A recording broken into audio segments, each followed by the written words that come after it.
gente vai voltar a falar aqui hoje sobre esse mistério que é o desaparecimento do avião da Malásia Airlines. Só que antes de falar sobre esse desaparecimento, ontem aqui no Brasil desapareceu um avião no Pará. É uma história que realmente impressionou. É um bimotor que estava voando com uma equipe médica que iria atender uma comunidade indígena no interior do Pará.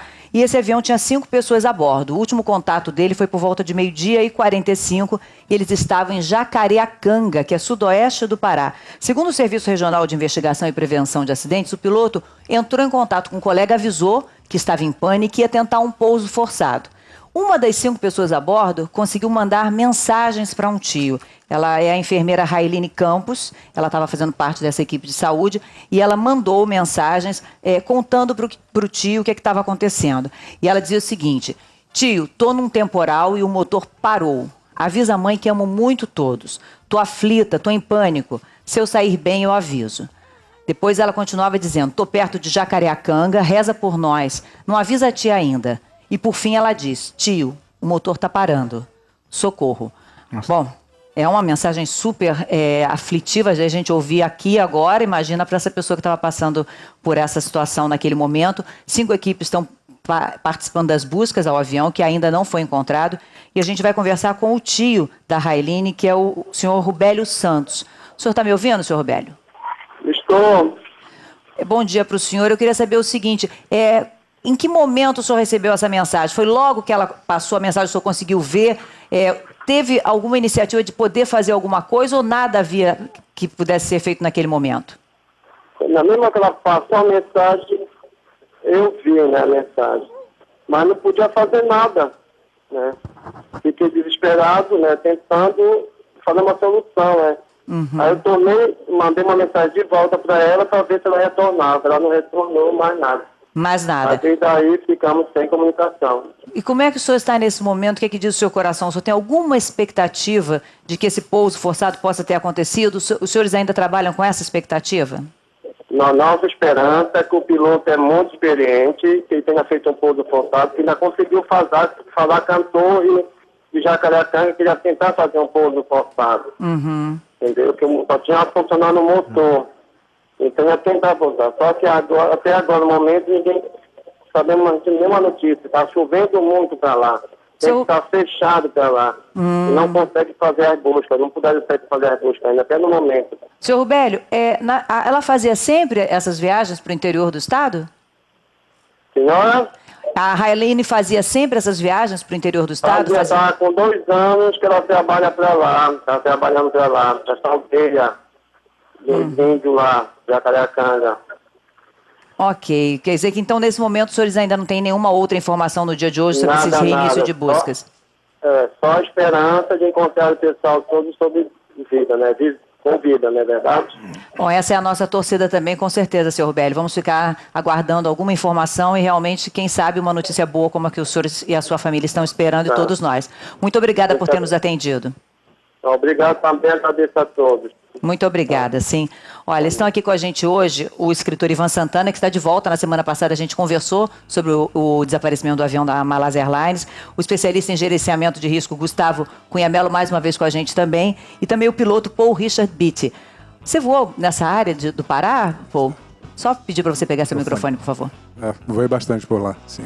É uma área complicada, mesmo muito temporal nessa época do ano? A floresta muito densa, qualquer ocorrência que possa ter durante o voo em que ele não possa manter o voo, é como se a mata fosse engolir ele. Aí as buscas ficam muito difíceis. E o pouso é possível? Existem áreas em que seria realmente possível um pouso de emergência? No caso de uma clareira, no caso de um aeroporto remoto, que existe bastante naquela área dali, é possível, sim.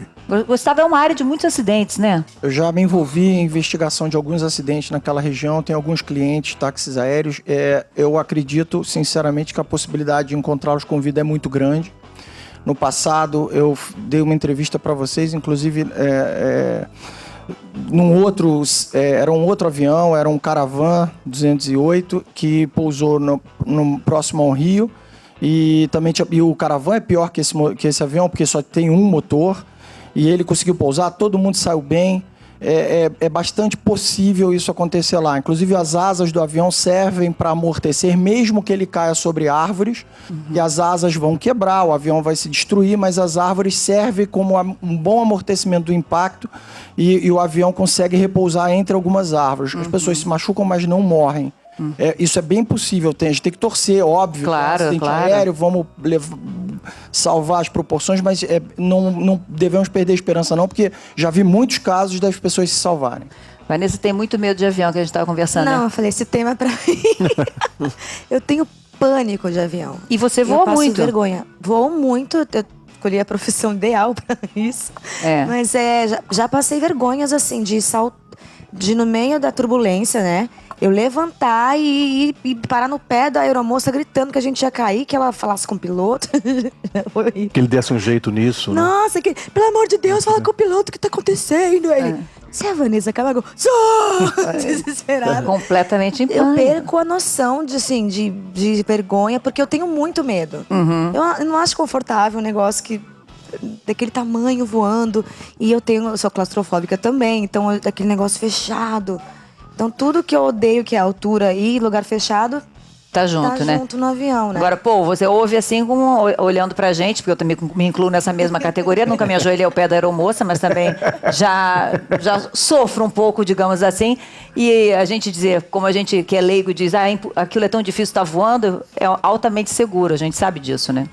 É muito mais seguro do que estar aqui embaixo, com certeza. Com certeza. Se for guardadas as proporções de eventos que acontecem lá em cima e acontecem aqui embaixo, lá é infinitamente mais seguro. Eu me sinto muito mais seguro lá. É, Com você também? certeza. Muito mais seguro que elevador. Nossa, você também, Ivan? Olha, eu sou daqueles que, quando tem turbulência, eu me divirto porque quebra a monotonia. Ah, sei. Sai da rotina do voo, né? dia vou Quebra a monotonia, fico olhando a reação dos outros. Voar do seu Eu não lado quero vai ser voar com tranquilo. você, porque você vai ficar olhando a minha reação, vai ser terrível. Bem tranquilo. E você, Minotauro? Algum problema com... Morro de medo. Eu me incluo no caso da Vanessa, que morro de medo também. Mas eu acho assim, como ele falou, nas devidas proporções, eu acho que o avião é mais seguro do que as estradas do Brasil, né? Você nunca se jogou nos pés da aeromoça? Não, mas já vi muita gente se jogar. Duro será se eles... Segurar a mão de quem tá do lado, mesmo sem Nossa, conhecer, né? Porque eu já abracei de gente, deixei roxo uma moça, uma vez uma moça estava do meu lado.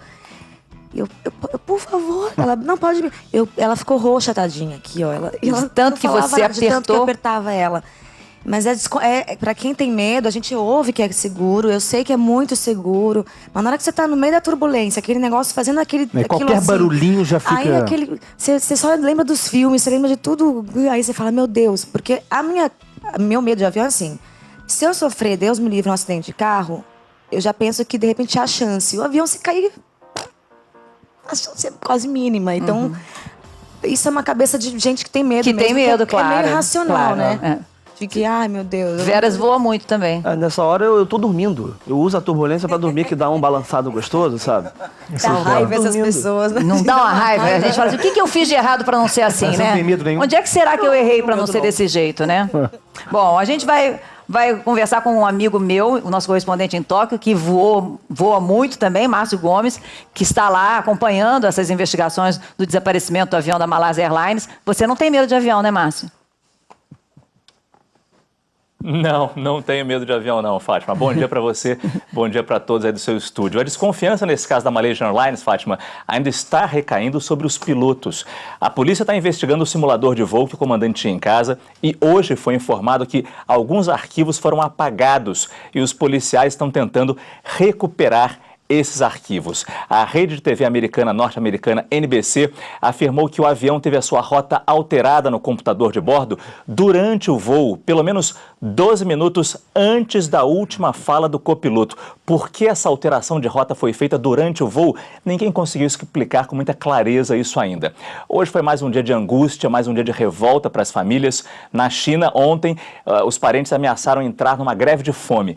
Felizmente isso não aconteceu, não se concretizou, e na Malásia hoje houve um protesto feito pelos parentes das pessoas que estavam a bordo do voo 370. As buscas estão se concentrando especialmente no Oceano Índico neste momento. Os aviões da Austrália, Estados Unidos e Nova Zelândia conseguem rastrear a superfície e também debaixo d'água. Agora, Fátima, você começou o programa falando sobre o bimotor do Pará e a menina que conseguiu mandar mensagens pelo telefone celular. Isso também aconteceu no 11 de setembro, num dos aviões sequestrados nos Estados Unidos. Os passageiros, percebendo o sequestro, mandavam mensagens, inclusive fizeram ligações telefônicas. A investigação no caso da Malaysia Airlines é por que isso não aconteceu no voo 370.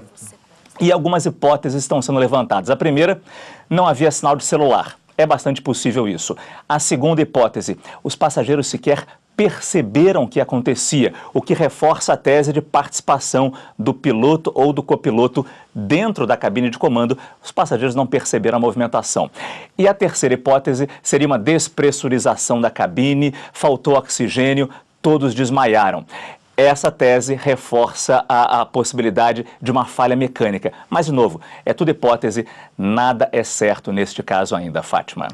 Obrigada, Márcia. É exatamente sobre isso que a gente vai conversar aqui. A gente vai ver o que a gente já tem de concreto e o que falta para esse quebra-cabeça se fechar, né? Vamos chegar aqui perto dessa mesa, por favor? Ivan, Paul e Gustavo.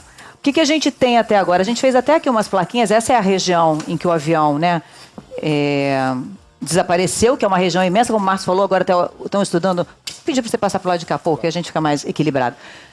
Uma área imensa no Oceano Índico, parece que uma área já de uma extensão maior do que os Estados Unidos, maior que o Brasil. Quer dizer, só o microfone. Pelo que eles, a última notícia que eu tive foi que a área de procura já é maior do que a área continental dos Estados Unidos. Quer dizer, realmente é muito difícil. O que a gente tem de início? Ele saiu meia-noite e 41, né, do dia 8 de março, sábado retrasado, de Kuala Lumpur. O destino seria Pequim, né? Seria praticamente, a gente olhando assim, quase que uma linha reta, né? Daqui, olha, até Pequim, né? A última transmissão do ACERS. O que é ACERS, por favor? ACERS é um 1 hora e 7 minutos. É um sistema que existe dentro do avião, onde o voo consegue se comunicar com as estações de terra sem ser via voz, utilizando um data link. Sistema de transmissão de dados, né? A cada 5, variando de avião para avião, de 5 segundos a 16 segundos, é enviado automaticamente online, sem nenhuma intervenção da tripulação, dados dos parâmetros de voo. Ou seja, tudo que tem no computador, o ângulo de inclinação do avião, altitude, velocidade, motor, tudo é enviado automaticamente. Então, a 1h07 foi a última transmissão, mas não foi o último contato, porque, na verdade, olha, a 1h19... foi feito um contato com a torre, porque a Malásia passava para o Vietnã, que já estava na área do Vietnã, não é isso? A gente chegou a falar sobre isso outra vez. Passando da área, fronteira, né? Saindo da área da Malásia. De cobertura, e aí, né? ia entrar na área do Vietnã. Exato, é uma transição que existe aqui, onde muda a responsabilidade de um centro de controle para outro centro de controle. É isso que acontece. Foi o momento em que teve o copiloto dizendo, tudo bem, boa noite, né? É o último contato de voz. O último contato de voz. Com Kuala Lumpur. Quer dizer, até aí, tudo aparentemente normal. Nada que pudesse supor algum tipo de estranheza. E 2 minutos depois, o transponder, que é um outro sistema de identificação e de envio de dados, né? O transponder, ele rebate o sinal que o radar envia para o avião. E de maneira que ele responde a esse radar com uma identificação.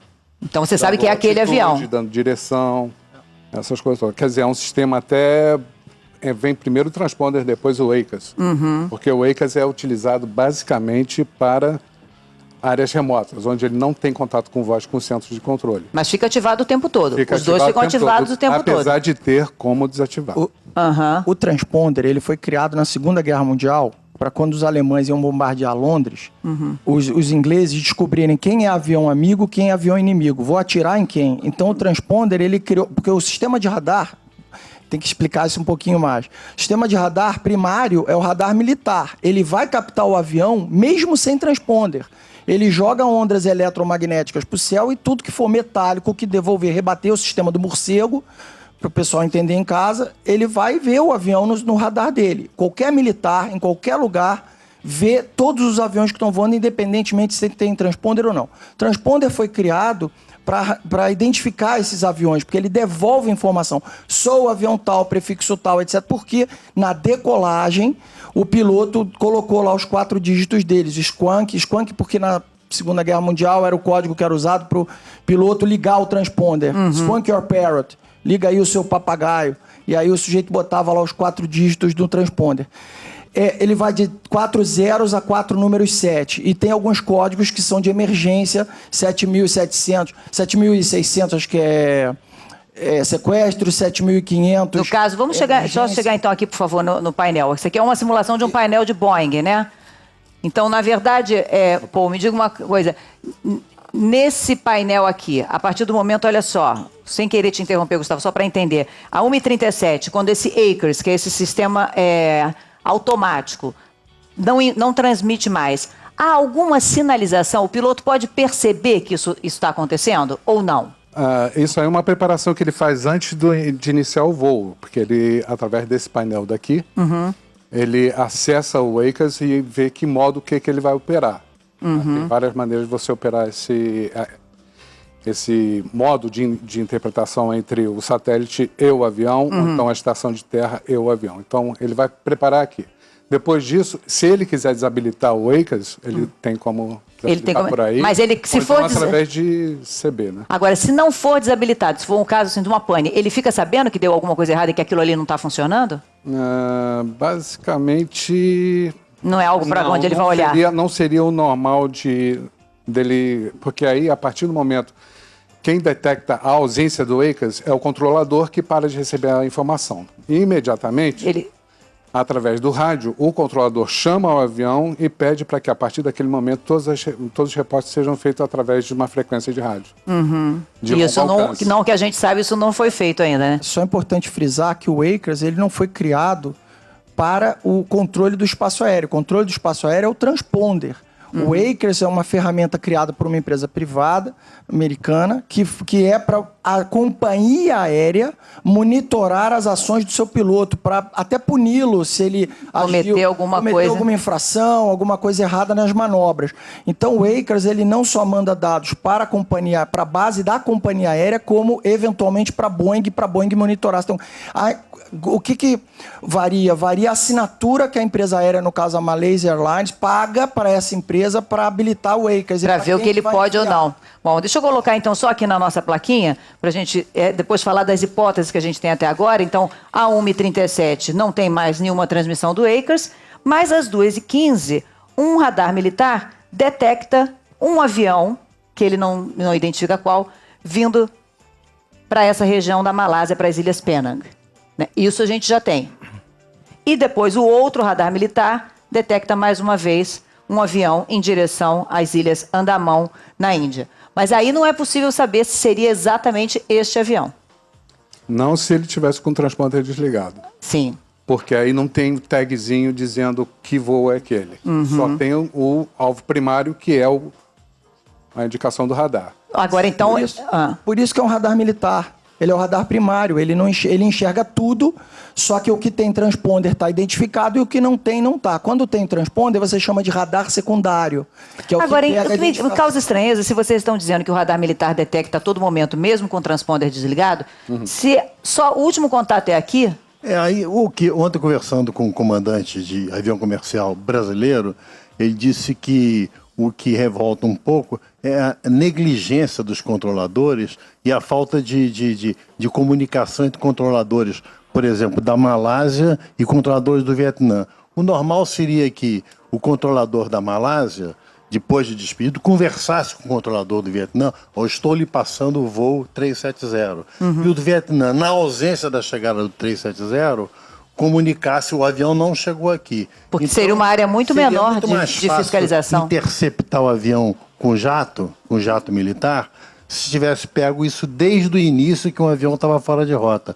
Isso só foi aparecer no 3º dia de investigação. Essa informação de que ele foi detectado por um sinal primário de radar. De radar militar. Só no 3º dia. E depois esse radar militar também não detecta mais nada? Não. Porque também não procuraram muito. Entendeu? Fátima, aí está o detalhe importante. Vamos lembrar, é um radar militar. Os países não necessariamente querem mostrar ao mundo que tipo de radar tem, até onde Eles alcança. querem esconder. É estratégia. Na militar. verdade, por questões estratégicas. Exato. Sim, com certeza. Vamos ver então as hipóteses, vamos ver para que aí cada um pode dar até o seu parecer. A pane na aeronave. Você acredita numa pane na aeronave pelos seus estudos? O Ivan tem vários livros escritos sobre acidentes de avião, é uma pessoa que pesquisa sobre isso, faz muitas entrevistas nessa área. Pelo que você viu até agora e pelo que você acompanhou de outros acidentes, essa é uma hipótese viável? Eu acho que todas essas hipóteses cogitadas são inverossímeis, mas uma dessas hipóteses inverossímeis aconteceu. Entendeu? Então, acho que, no momento, é impossível você dizer se foi o copiloto, porque não foi uma combinação entre copiloto e comandante, eles não pediram para voar junto, eles foram escalados juntos. Seria muita coincidência escalar duas pessoas dispostas a correr riscos e sequestrar um avião. E pode ser que quando esse copiloto falou até logo, ele tivesse uma arma apontada para a cabeça. Pode. Isso tudo, Fátima, esse avião vai ser encontrado. Não, esse porque avião... todo mundo diz que esse é o avião. Para nós que temos medo, todo mundo diz assim, é o avião mais seguro do mundo. Então acho que até uma questão de Ele é o avião honra. mais seguro do mundo. É o mais seguro? É muito seguro. Então, quer dizer, uma pane na aeronave a ponto de... Que tipo de pane teria que ser para realmente esse avião não conseguir ter nenhum tipo de reação, esse piloto não ter nenhum tipo de reação? Algo para tudo? Uma pane completa? Para tudo seria só apenas, eu acho que um caso de perda de potência nos dois motores. Que é muito difícil. Mesmo assim, o que é muito remoto, remoto, mas o que, mesmo assim, ele poderia planar e pousar na água. Olha só, o Ivan falou em sequestro, né? Na verdade, o piloto teria como avisar que estava sendo sequestrado, se essa questão da arma, por exemplo, tivesse apontada na cabeça. Lá no painel tem alguma coisa, igual aquele botão que a gente tem de pânico, às vezes quem tem alarme em casa, tem um botão de pânico para você avisar? Isso aí é uma opção de empresa. A empresa Cada pode uma escolher ter ou não. ou não. Em todos os aviões que eu vi, não tinha. Não tinha. Não. Se ele tivesse tempo, ele digitaria no transponder o código que está sendo sequestrado. Mas se o sequestrador é um piloto experiente, vai saber e isso não é possível. Voltando à história da pane, é possível, Por que eu não acredito nessa hipótese? Porque é impossível ter uma única pane. Você tem que ter, além de um problema elétrico, um grande problema de manutenção. Para que ele caia, né? Inclusive no localizador, que é o ELT, tem um aparelho, todo avião tem um aparelho, só aviões muito pequenos, aviões agrícolas não tem ELT, mas todos os outros aviões têm um aparelho, inclusive esse que caiu no Pará, ele tem um ELT. ELT significa Electronic Localizer Transmitter, que quer dizer o seguinte, ele no impacto, ele é o que nem airbag em automóvel. No impacto ou molhadura, ou se molhou, caiu na água, ele automaticamente começa a mandar um sinal, hoje a 406 MHz, antigamente eram outras duas, e tem 6 satélites no planeta, 43 países são signatários, Brasil, Malásia não é signatária desse tratado, mas ela receberia o aviso dos outros países que captam o sinal do ELT e dizem o avião está caído em tal lugar. Tem E por que esse ELT não está emitindo nenhum sinal? Porque não tem um acidente, ou então não tem uma parada súbita, ou então não molhou. Ou pode ser ou falha de manutenção no ELT, falha de manutenção no ELT, São 3, né? ou, exato, que é uma falha. É muito improvável, porque é muita falha. E a Malaysia Airlines é uma empresa de 57 ou 47... 67 anos. 67, eu perdi o número. 67 anos, 6 acidentes apenas. É uma empresa de muita... credibilidade, né? Credibilidade. Isso. 2, então por isso eu não acredito em falha de manutenção. O ELT não funcionaria em outras 2 hipóteses. Ele pousou em algum lugar... E aí eu também não acredito. O que você vai fazer com 200 passageiros? Se tivesse pousado. E a terceira hipótese, que é a que eu acredito, uma grande bomba que fragmentou todos os ELTs. Seria a nossa próxima possibilidade, uma explosão da aeronave. Mas explosão... Por atentado. Por um sequestro que não deu certo. Mal sucedido. Mal sucedido, que faria alguma coisa... Por isso ninguém reivindicou até agora, né, Gustavo? Nenhum grupo terrorista reivindicou. Se houve sequestro, o sequestro tem um objetivo. Seja jogar o avião contra um prédio, seja levar para um país uma causa, né? De resgate, tem alguém que reivindica. Até agora também nada aponta. Não tem fragmento. Não tem fragmento em lugar nenhum. Se basear em sequestro vítima. apenas porque o copiloto disse até logo e desligou o transponder, ainda é uma hipótese tão inverossímil. Mas se o atentado deu errado por algum motivo... Eu acho o seguinte, primeiro, se você tenta sequestrar o avião para fazer alguma coisa e isso não dá certo, se ao momento que você pega o telefone, fui eu que sequestrei, todo mundo vai ficar de olho no seu grupo e vai se preparar, as defesas aumentam. Já que não deu certo. Então, esse é um ponto. Isso aconteceu no 11 de setembro e aconteceu outras vezes na história da aviação de tentativa e sequestro que não deram certo e ninguém sabia o que iam fazer com o avião. Então, isso é uma hipótese bastante razoável. A outra questão enfim, eles... Erro humano, por exemplo. Não, porque como é que alguém entra com uma bomba? A gente imagina, porque é Malásia, país asiático, não é fácil. Os aeroportos, por exemplo, Kuala Lumpur? Kuala Lumpur, o aeroporto daquela ilha... Eu esqueci o nome da ilha agora, enfim, uma ilha que recebe muitos turistas no sul da Ásia, que tem a quantidade de turistas é 3 vezes maior do que o Brasil recebe. Seychelles. Não. O Brasil recebe 6 milhões de turistas por ano. Essa ilha recebe 16, quase o triplo. Então, você chega no aeroporto, você é obrigado a passar a mala. Antes de entrar no saguão do aeroporto, você passa a mala no raio-x na calçada. Desceu do táxi. Então... Quer dizer, a possibilidade de uma explosão também pode acontecer, mas é difícil. E um erro para um piloto, né, como você voou nessa área? Voei bastante. É uma área difícil de voo? É uma área... Quando a gente voa no Brasil, a gente voa em qualquer lugar, essa é a grande verdade. Porque aqui a gente tem toda a sorte de condição climática e condição meteorológica, então é uma escola aqui o Brasil, né? E aqui, essa área onde eles estão voando aqui, onde você tem aqui o Estreito de Bengal, que atravessa aqui, essa área daqui, é sujeita a muito, a área das monções, dos ventos, muitos ventos, mas no dia não estava. Não, estava bom. Tipo... Então um erro humano. Muito difícil, porque o padrão deles de operação da Malaysia, né, é muito bom. É muito bom. A empresa é muito boa.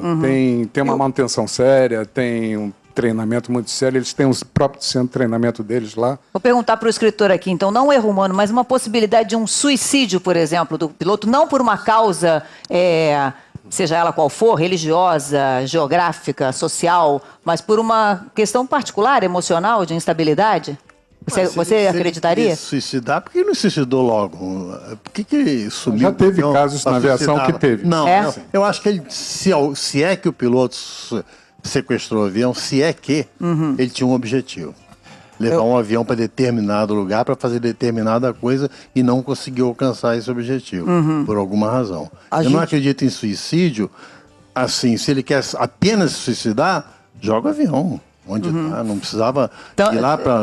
Chegar a voar e... suicidar lá perto da Austrália. Até para as pessoas ficarem calmas em casa. Até para as pessoas ficarem calmas em casas e voarem com tranquilidade. Vanessa voar...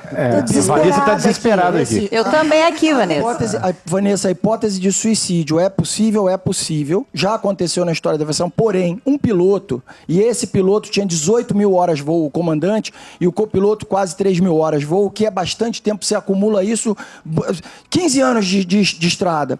E o piloto, ele necessariamente, o meu colega aqui pode confirmar, passa por ano, todo ano, ele renova o brevet de piloto dele, passa por uma série de testes médicos, uma série de testes psicotécnicos, psicólogos, e aí ele renova a carteira dele. Então, esse sujeito, se ele tivesse algum transtorno, quisesse suicidar, comportamental, as pessoas mudam, então vários psicólogos podem me contradizer, dizer, não, mas a pessoa muda, é possível, mas ele tem que ser muito bom em burlar esse teste nos últimos 3 anos, pelo menos. Márcio está nos acompanhando, acho que ele tem uma pergunta. Oi, Márcio. É verdade, Fátima, porque esses aviões modernos hoje em dia, você bota lá o código da rota, ele voa praticamente sozinho. O grande mistério neste momento é por que no meio do caminho, logo depois da decolagem, a rota foi alterada no computador de bordo. Isso ninguém explicou ainda. Alguns dizem que é uma maneira de dar segurança, o piloto tem essa segurança. Ele coloca um outro código, mas não chega a efetuar esse código. Esse código seria usado para, por exemplo, achar uma pista de emergência no meio do caminho entre Kuala Lumpur e Pequim. Por que ele fez essa alteração de rota? Por que se faz essa alteração de rota? Existe alguma explicação que seus convidados podem dar? Oi, deixa o Paul dar a primeira explicação. Quer dizer, isso é realmente um hábito? Você ter uma rota alternativa digitada, já tudo pronto lá? Bem, a rota já é toda carregada no computador. Tá? Então, a gente só monitora a evolução do voo. Mas numa determinada hora que se quer fazer alguma coisa diferente, você tem que alterar essa rota daí e tem como alterar, não tem problema nenhum. Mas o normal seria verificar, vamos dizer assim, ponto por ponto da rota, se estivesse correto com distância, rumo. Uma vez que você identifica que há necessidade de uma troca, se troca. Isso não é hábito, então, você ficar fazendo antes e deixar pronto para o caso de uma emergência, como chegaram a dizer as autoridades por lá? Não no caso desse avião, porque no caso desse avião, você já tem uma página lá onde você já programa, você já chama o destino que você quer mudar, você já aciona ele, ativa, executa e ele começa a ir. E isso tem que ser feito dentro da cabine por alguém com total conhecimento de aviação. Com certeza, não é qualquer pessoa que chegaria. Conheça bem. Quando o avião vai decolar, qualquer avião, em qualquer lugar, inclusive no Brasil, ele traça um plano de voo, tem uma sala AIS que o piloto vai, conversa, comunica ao controlador do espaço aéreo.